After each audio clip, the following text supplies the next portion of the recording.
Andrew Zimmern's Bizarre Foods is one of those shows that you just can't seem to look away from, even in the moments where you might want to. That said, let's take a look at some of the worst things, from an outside viewer's perspective, that Zimmern has ever eaten on Bizarre Foods. While many viewers might first think of some of the more questionable bits of an animal when they think of the worst foods Andrew Zimmern has ever eaten on his trips for Bizarre Foods, he told the Washington Post something surprising. One of the worst things, he said, was, quote, as vegan as it gets. So what is it? Zimmern had the misfortune to be served this not-so-tasty meal in Ethiopia, where it's pretty common. It comes from a tree that looks like a banana plant and is, in fact, a cousin of the banana, but definitely doesn't taste like a banana. The edible part comes from the Enset's plant's pseudo-stem, and once the tree is uprooted, it's ground into a pulp, mixed with yeast, and put into a pit. It's left in the ground to ferment for anywhere between 3 months to 2 years, and then it's usually baked into a thin, bread-like round that's high in carbohydrates, used to bulk up meals, and is also used as a utensil, which is called kocho. For the people of Ethiopia, it's invaluable. Since it grows year-round, it can be a literal lifesaver during famines and is a staple food for around 15 million people. They're called Suri, and they're also called coconut tree grubs. It might make your skin crawl, but they're still regularly harvested, skewered, and charred in Peru. Don't fancy eating grubs? Andrew Zimmern didn't either. Not always, at least. He summed up the Bizarre Foods experience this way. The majority of time that I've had them, they've either been steamed or sautéed, and they taste like a nasty pus bag. There you have it. So what exactly are they? They're the larvae of the palm weevil, and if you've ever seen the tree that's the symbol of the Amazonian rainforest, the aguaje tree, you've seen where they're found. The weevil lays its eggs inside the tree, and the larvae eat the tree's bark, hence the digested wood texture. They're said to have the flavor of hazelnuts, the texture of mayo, and medicinal infection-fighting properties. They're pretty big, too, up to 4 inches long. It's estimated that most Peruvians eat about 4.5 pounds of the nutrient-rich grubs each and every year. And in spite of the fact that cooked suri are widely available, plenty of people just pluck them off the tree and eat them raw. That might actually be worse. When Food and Wine asked Andrew Zimmern what the worst kinds of food were, he gave an answer many people can agree with. Worst-tasting foods are the fermented, spoiled ones. Think Hakarl in Iceland. Zimmern tried the infamous Icelandic food in the second season of Bizarre Foods. Hakarl is made from the Greenland shark, which is an incredible animal. Ocean-wide Expeditions says that when left to their own, they typically live to be around 400 years old, making them the longest-living vertebrate on the planet. They can dive more than 7,000 feet below the surface, tolerate frigid Arctic waters, reach 21 feet in length, and weigh up to 2,100 pounds. That's a ton of meat, but the fresh flesh of the shark is filled with poisonous neurotoxins. But Atlas Obscura says it was the Vikings who discovered that fermenting the shark neutralized the toxins, and it's still done today. Different cuts of shark have different tastes and textures, and it's described as being a little cheese-like, sometimes fishy, with the smell of ammonia and an aftertaste that's distinctly urine-like. It's no wonder it's often washed down with a shot of booze, and it's probably safe to say that booze often begins the Hakarl eating experience too. Ketchup seems like it would be as inoffensive as you can get, but in 2018, Andrew Zimmern told Fox News that there was a certain kind of ketchup from a Bizarre Foods episode in Missouri that was so bad he had to use a usually forbidden word to describe it. The rotten tomato ketchup certainly was as disgusting in every sense. That's a word I never use around food.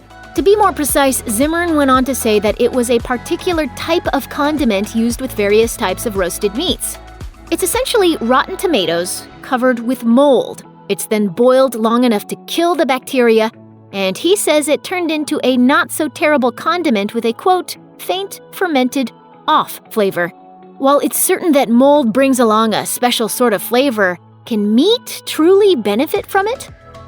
There's something to be said for using every part of an animal. Head far enough to the north and you'll find that animal just might be a moose. Andrew Zimmern headed to Alaska in the first season of Bizarre Foods, and on the menu was Jellied moose nose. And no, that's not an adorable name for some kind of cute confectionery. Moose nose has been considered something of a delicacy among northern communities for a long time, and the Canadian government even encouraged the use of moose nose in a 1960s cookbook filled with ideas on how to survive, creatively, while living in the northern wilderness. If you want to make your own jellied moose nose, it's not terribly complicated. Peel or skin the nose first, then combine the white and dark meat with onions, garlic, and whatever spices you fancy. Add other face meat if you like, and cook. Put the mixture in a loaf pan and fill with a gelatin-based broth. Leave it to congeal in the fridge, then cut off a slice or two to serve, just like a meatloaf. Zimmern has said it tastes a bit like corned beef, and the more different types of face meat that get included, the wider variety of textures. Here's the thing about fish. It's all about texture. It can definitely be delicious, firm, and flaky, but lutefisk is none of those things.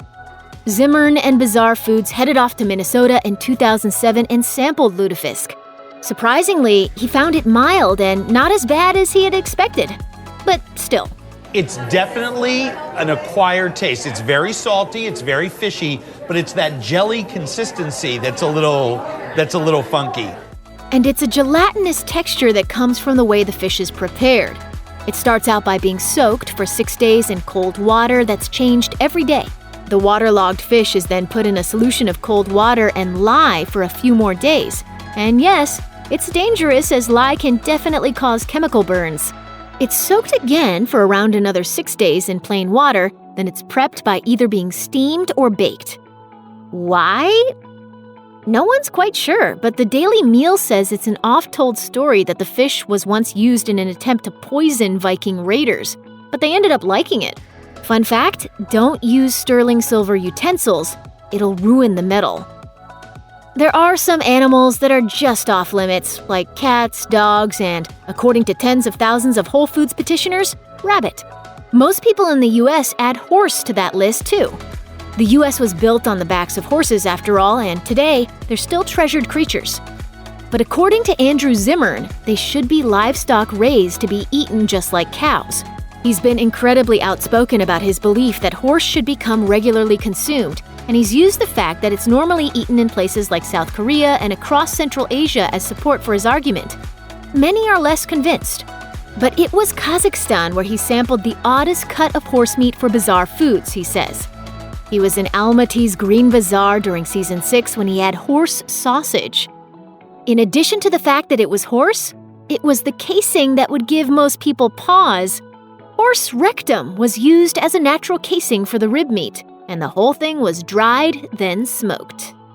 One of the first episodes of Bizarre Foods was one where Andrew Zimmern headed off to the Philippines and sampled another massively polarizing dish, balut. According to CNN, it's even polarizing in the Philippines, where some students are introduced to the dish as a part of their science classes, then are instructed to eat the semi-developed duck or fail the assignment. Needless to say, that's led to a whole slew of people who won't eat it. That's a horrible way to spend a science class, and it's more horrible when you know exactly what it is. Balut is a roughly 18-day-old duck embryo, usually boiled for about half an hour before it's served still warm. The liquid part of the egg supposedly tastes a little like chicken broth. The yolk is a bit like pudding, and since the duck is about a week from hatching, you'll have to crunch your way through a beak, feet, and bones. The juice from inside there is the funky part. Yeah. And that's a little unusual. You're just not ready for it. There's a belief that it's an aphrodisiac, and it's also claimed that it cures a hangover.